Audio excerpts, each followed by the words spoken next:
àdìtì tí àwọn ọmọ ẹlẹ́bọ yẹn sọ mo máa ti rí bẹ́ẹ̀ ẹ mọ tó ń dùn mí ni wípé kánú wípé ẹlòmíì ò tẹ̀ lọ lé kí ó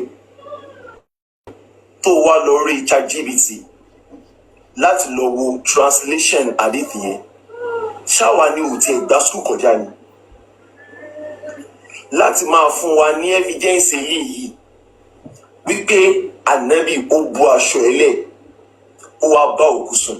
now nǹkan tá a fẹ́ ṣe ń sìn kó lè yé gbogbo wa dáadáa òun ni pé ẹni yìí ó dáa pé ẹni yìí ò lè ka Arabic so màá try láti gbé translation Arabic yẹn abiṣẹ́ lè ka Arabic ń gbé Arabic wá. Aláyé má gaslight o fún o fi Arabic kápáwé yẹn jẹ́ ká stick with the English. kí ni mo ń sọ kí ló ń sọ calm down now. ní sùúrù ó lè fi ẹja sọ̀rọ̀ láti big boys. ó fẹ́ máa attack personality mi is attacking personality mi. mi ò ta sí personality ẹ̀ kíní yìí ò le àti gbé wá òun defense ẹ méjì ni òun sọ pé ó weak ìgbà tó yá ojú sọ pé kò ń ṣe pé bọ́n ṣe ń sin òkú tó bá wé òkú yẹn ṣé wọ́n lè bá sùn so kò sí nǹkan tó kan àwa ṣó wà ń bẹ̀ ńgbà tí wọ́n ń wé òkú ni. ó ṣé wọ́n wà ń bẹ̀ ńgbà yẹn ni.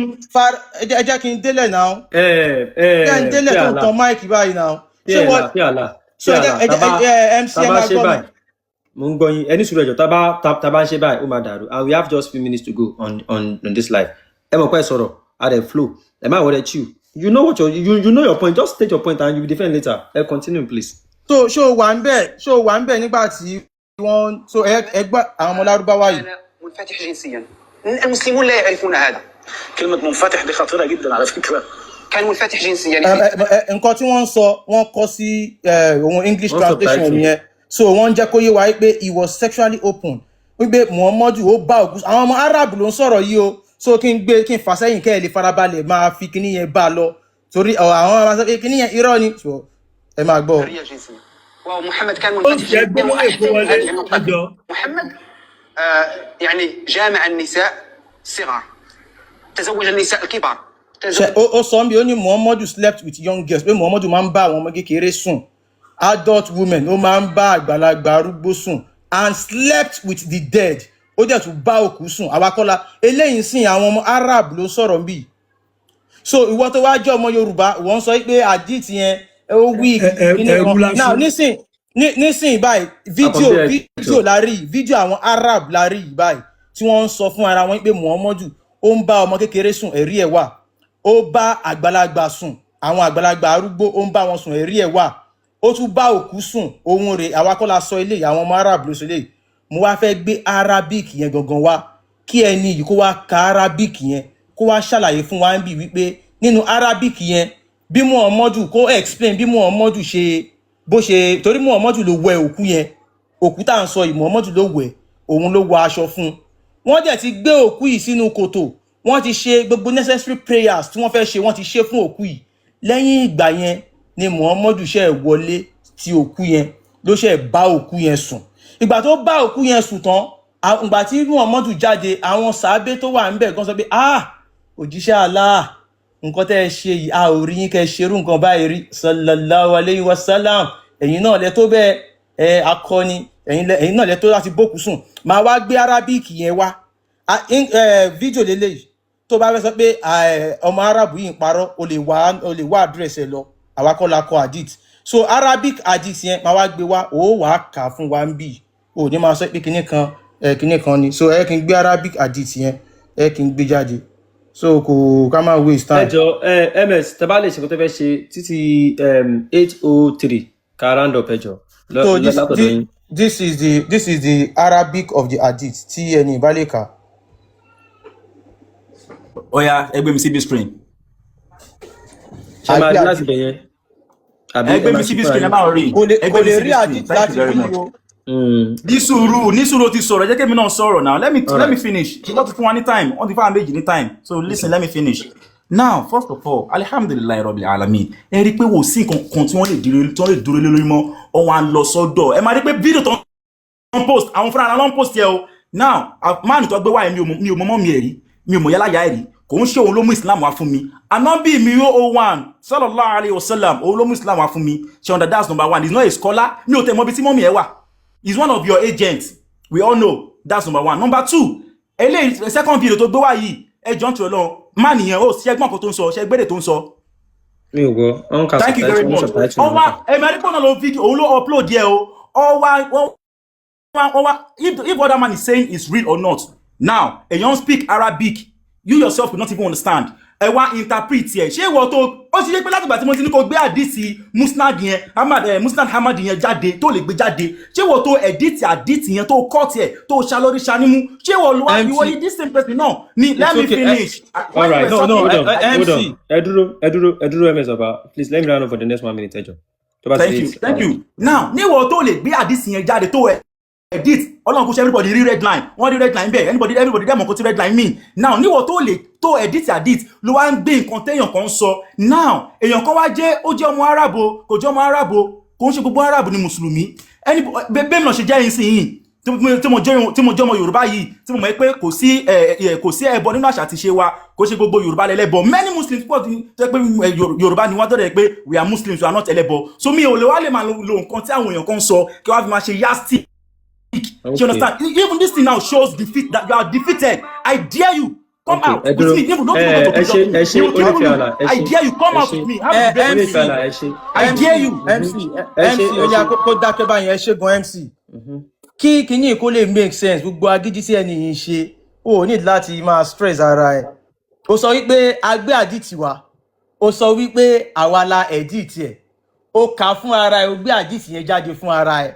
Wọ́n bá ń bẹ̀ wípé wọ́n ń gun Muhammadu later ó sọ wípé àdìtì yẹn weak ni ó sọ wípé àdìtì yẹn wrong a ní okay fún wa ní the correct hadith of that event oníkòsí pé but narration yẹn weak ni so a kúrò lórí yẹn a bọ́ sórí ibi tó ti bókù sùn ó sọ wípé hadith yẹn weak ni mo gbé Arabic jáde wípé kò kà ó ní ò lè ka Arabic mo gbé fídíò jáde níbi táwọn ọmọ Arab ti ń sọ tí wọ́n ń translate ẹ̀ sí English wípé Muhammadu bókù sùn ó tún sọ wípé ìgbé àwa la tún lọ fi translation sí okay tó bá pẹ́ wà la fi translation sí torí gbogbo ẹ̀yin mùsùlùmí anything tá bá ti gbé wá àwọn ló kọ nígbà tẹ́ bá rí pé kíní yẹn ó confirm àdìtì yẹn wà ẹ̀ sọ pé ibẹ̀ weak ni then give us the real event ẹ ò ní lọ́wọ́ mo fẹ́ gbé Arabic yẹn wá for the last time tí bá ti gbé Arabic yẹn wá I want you to read the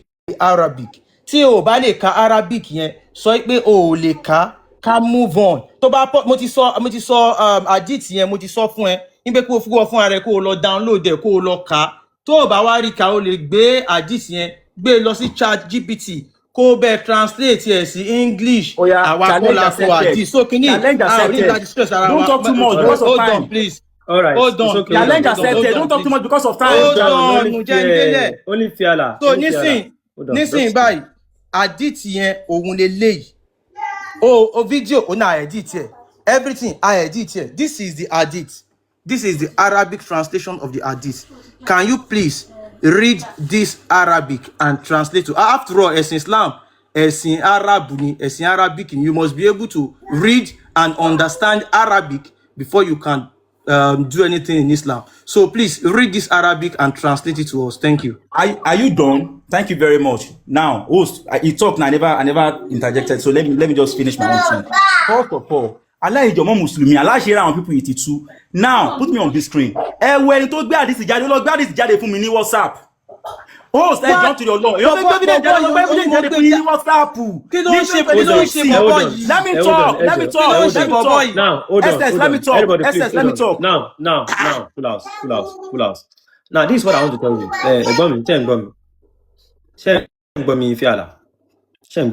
I can hear you loud and clear, brother. I've near all this way. I mean, call me by. He put it on WhatsApp. He bring it on Google. He brought the first one on WhatsApp. He read it to us. You brought it from normal internet. It was the same thing. So either he has brought from WhatsApp, from internet to his WhatsApp. Are you saying that this thing he wants to read? WhatsApp version. Take it search online. Msbaba ṣé tó bá search kò tí wọ́n fẹ́ kà yìí ṣé bó ṣe gbé jáde lọ́dọ̀ yín náà ó lọ ṣe máa gbé jáde lọ́dọ̀ ṣe bí PDF ẹ̀ lélẹ́yìí MC Olympia ẹni sùúrù mo gbà yín gbọ́ ẹni sùúrù mo gbọ́ yín MC mo ń bí Olympia yín sìn pé ẹ dúró ẹ̀yin kọ́ Msbaba mo ń bí yín sìn pé nǹkan tẹ́ ẹ lọ gbé sí WhatsApp yìí láti mọ̀ pé kì í ṣe gbé ẹ̀yin lẹ ẹ̀kọ́ ẹ̀yin torí ẹ ti gbé ọkọ̀ jáde WhatsApp náà lẹ́ẹ̀kan táwọn náà dẹ̀ ká ní ibòmíì tó ń ṣe WhatsApp tiwọn ṣé tó bá gbé sí ọ̀dà íńtánẹ́ẹ̀tì ṣé ó máa gbé jáde bẹ́ẹ̀ then kí ni verse yẹn kọ́ ọ̀dọ̀ sáṣẹ bàbá ẹ fi WhatsApp sílẹ̀ tó bá yẹ pé WhatsApp náà fi sí tí ní pé ìkan tó bí àdéhìn ló ń pa ó yá original lélẹ̀ that's what I'm asking ẹni kọ́ lọ sí sunon.com ẹni kọ́ lọ sí hadith.com kọ́ lọ mú jáde nbẹ simple and short then ìyẹn number one host ẹ máa gbọ́ ẹ má bínú oníṣẹ́rẹ́ yìí ṣe understand thank you very much tẹ bá fẹ́ ra CD tó jẹ́ original ó níbi tó ti ń ta láyé gbà yẹn ṣe understand láyé gbà yẹn tó yẹ pé ayé ta wà láyé kíní ẹ máa understand tó yẹ pé yes music that thing tẹ bá fẹ́ ra CD tó jẹ́ original ó níbi tẹ́ ẹ máa lọ tẹ bá dẹ̀ fẹ́ ra tiwantiwa náà thank you ó níbi tẹ́ ẹ máa lọ ẹ jọ nítorí ọlọ ẹni pípọ́ lọ sí sunon.com kí wọ́n lọ mú àdìsí yẹn jáde. hold on ẹ ṣe mo gbọ́ yín now tí mo bá ra síkì tó jẹ́ original ní ọwọ́ Bayowa Films International ṣó yẹn tí mo ra fíìmù lọ́wọ́ ẹ̀ tí mo ra Kòtáyé lọ́wọ́ ẹ̀ tí mo ra lọ́wọ́ Chinedu ní Alaba if the two are playing the same movie I'm watching the same movie the only problem is that I'm not giving money to the producer of the movie but if I now buy Kòtáyé lọ́wọ́ ọmọ Igbo tó wá ń play Merlin for me that is what makes that CD fake. It's not who sells it, it's the context. Ṣé context mo ń bọ̀ ẹ má bínú ẹ má gbọ́ ṣé context tó wà ní orí WhatsApp wọn yìí according to you yìí ṣé context yẹn náà ni nǹkan tó wà lórí hadith.com. mo ti gbé kúrò WhatsApp mo ti open PDF yẹn ẹgbẹ́ mi sí big screen MC Olympia please ẹgbẹ́ mi sí big screen sunon.com Olympia ẹgbẹ́ mi sí Olympia ẹgbẹ́ mi sí big screen okay this is the hadith. Oh, ní láti máa sọ fún pé go to sunon.com. You wọ́n ló ní right láti ṣe yẹn. I just told number one. Ẹ bá mi mú ìṣòro bọ́ọ̀ ẹ bá mi mú ìṣòro bọ́ọ̀. MS ẹ dúró náà kó tó di pé a lọ. Kó tó di pé ẹ lọ. MS bàbá nǹkan tẹ́ fẹ́ kà fún wa yìí ó lórúkọ ó ní nọ́mbà ó dẹ̀ everything àbí. Bẹ́ẹ̀ni. Tó túmọ̀ sí pé bóyá tó bá yẹ pé irọ́ lẹ̀ ń pa tá a bá wà ní other part à ní rí. Ẹ ní rí. Àbí bẹ́ẹ̀ kọ́. Bẹ́ẹ̀ni. So now ẹdúró now wọ́n lè fi ààlà ṣe ń gbọ́ mi mú tún bẹ́ẹ̀ bí brother mi mú gbọ́ yín. Now nǹkan tí wọ́n sọ yín sìn tẹ́ ẹ bá fi sí sunon.com tó bá wà ń bẹ̀ ṣó túmọ̀ sí pé òótọ́ ni ó lè fi ààlà ni mò ń bè lọ́wọ́ yín sà. First of all, my brother, kama wole explain ṣé tẹ́ bá rí ní sunon.com ṣé òótọ́ ni. Mo ti sọ fún pé àdìsí yẹn irọ́ ni gbogbo number one nìyẹn ṣe understand number two bó ti jí wá jẹ́ irọ́ nìyẹn mo kàn sáré ló bẹ́ẹ̀ ni o ṣe understand kó ba lè yé yín dáadáa mo break it down ni bó ti wá jẹ́ pé irọ́ nìyẹn bá wọ́n tún wá tọwọ́ bọ̀ again so mo ṣe fẹ́ kó wá lọ irọ́ ni o 100% if ká bá rí ní sunon.com kò mí kò sọ di òótọ́ ṣe get me but ẹ lè mọ̀ pé fúnra ara wọn ti tọwọ́ bẹ̀ táwọn kà ẹsẹ̀ bóyá jẹ́ pé irọ́ nìyẹn ó lè fi àlà ẹni sí ó lè fi àlà ẹni sí you are talking now ẹdúró you are the one talking you are the big screen ẹjọ ẹni sùúrù Mr. Akọ̀bí ó lè fi àlà I swear you have the strength you just need the tactics for this fight I swear see this is very simple Oyeyin, since we can't go to Mecca today, we can't go to anywhere today. I asked you a question. Wait, Enisuru, I asked you a question. You said the thing he brought is fake. It should go to sunon.com, which means that you actually believe more in what is in sunon.com than what he is showing you. And I asked you, ṣé tí wọ́n bá lọ sí sunon.com tó bá gbé jáde, ṣé tó bá jẹ́ the same thing, does that make it true? You are not saying no. It does not mean that it is true. What are you standing on? That's what I'm asking. Thank you very much. 1,000 years ago now. Thank you very much, host. Ẹ̀yin lè understand mi o. Wàhálà tẹ́ bá understand mi kíní yóò lọ fà.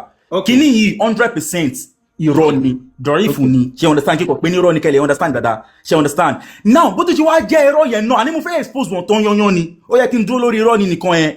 Kẹ́lẹ̀ mọ̀ pé aláwọn people yìí sẹ̀, tó bá tún wá lọ gbé irọ́ jáde, àwọn tún máa wá edit ẹ̀. Ṣé understand? Àwọn tún wá edit ẹ̀. Ó ti yé mi, ẹ má worry. See, àwọn tún wá edit ẹ̀. Fear Allah. Msbaba, everybody, first of all, let me say thank you all for this wonderful and peaceful conversation. We really appreciate it.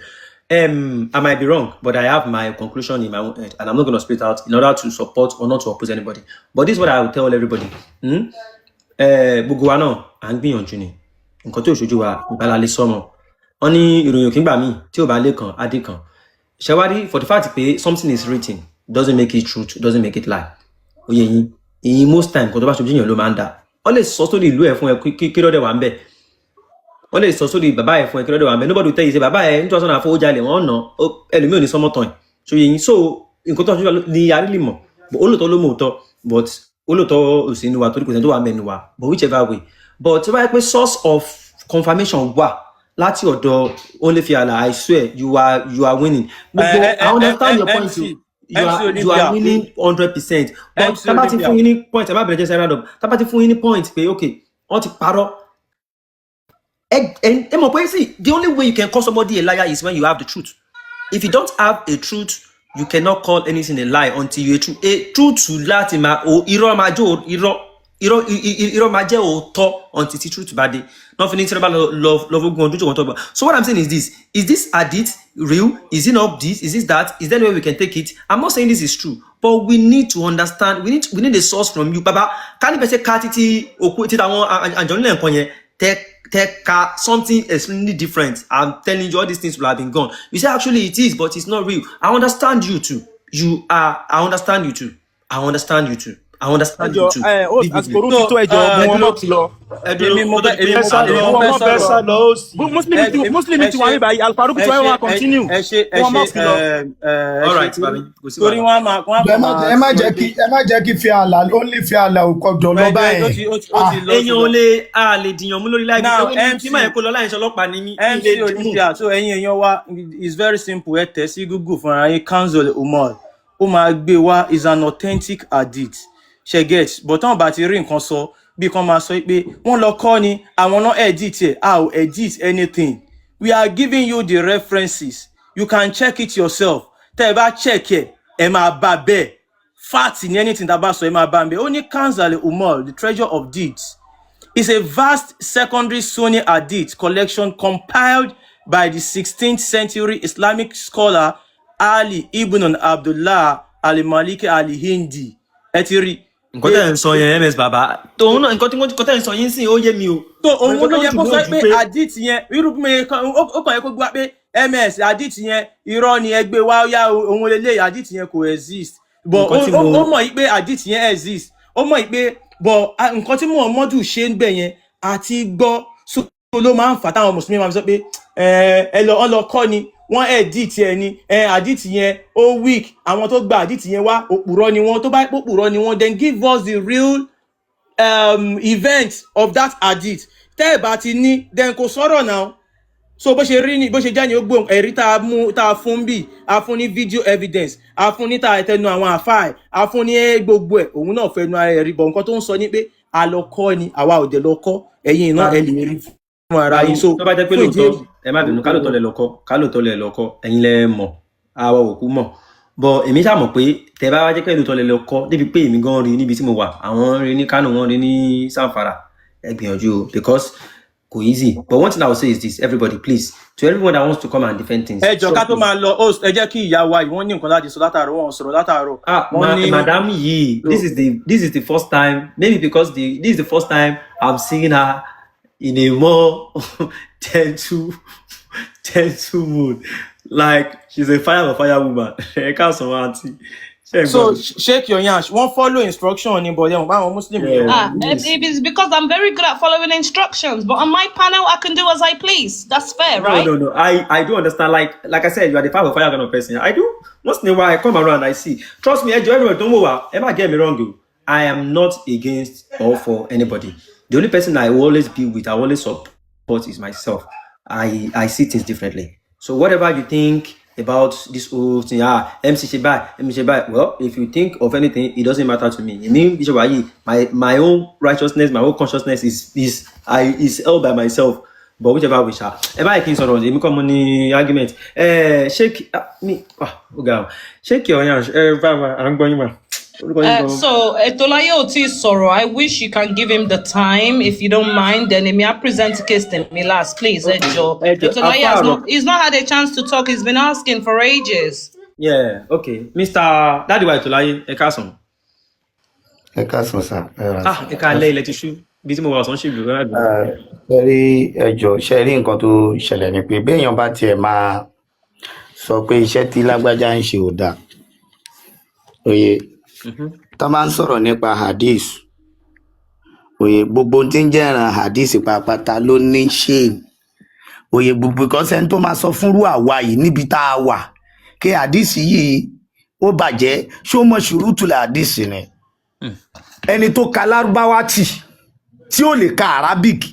Oye, okay now ms ń gbé arabic jáde fún lẹ́ẹ̀mẹrin kò lè ka arabic tó bá ka alif de ya o máa ṣe mistake. Òun ló wá ń sọ fáwọn bíbá yìí wípé kinní kan àdìsí kan ṣe kinní kan lẹ́ni tí ò lọ sí kò kẹ́kọ̀ọ́ kíwú rárá. You know, ẹ̀yin àkọ́kọ́ ni pé ms tó kọ́kọ́ ń bá sọ̀rọ̀ yẹn ti pọ̀ jù fún. Èmi àti ẹ̀lẹ́ ìbájẹ́ kí mi àtọ̀ ọmọ yẹn kéré gan, ọmọ yẹn kéré nìna. Torí ẹ̀ ló ṣe dàbí pé mò ń tẹra kì í ṣe pé fún anything. Ẹni tí ò lè kan kankan tí ò mọ anything pa Islam kò mọ anything. Òun ló wá ń sọ pé àdìsí kan ṣe kinní kan, ó wá ń sáré sọ̀rọ̀, ó ń fast sọ̀rọ̀. Is that mean pé Islam yé? Ìyẹn nìyẹn. Èyí tó jẹ́lẹ̀ kejì, èmi Kùránì yẹn gbogbo nù Kùránì yẹn ó ti kéré jù fún mi. Gbogbo bọ́dì Islam lèmi ń sọ̀rọ̀ lélẹ́rí.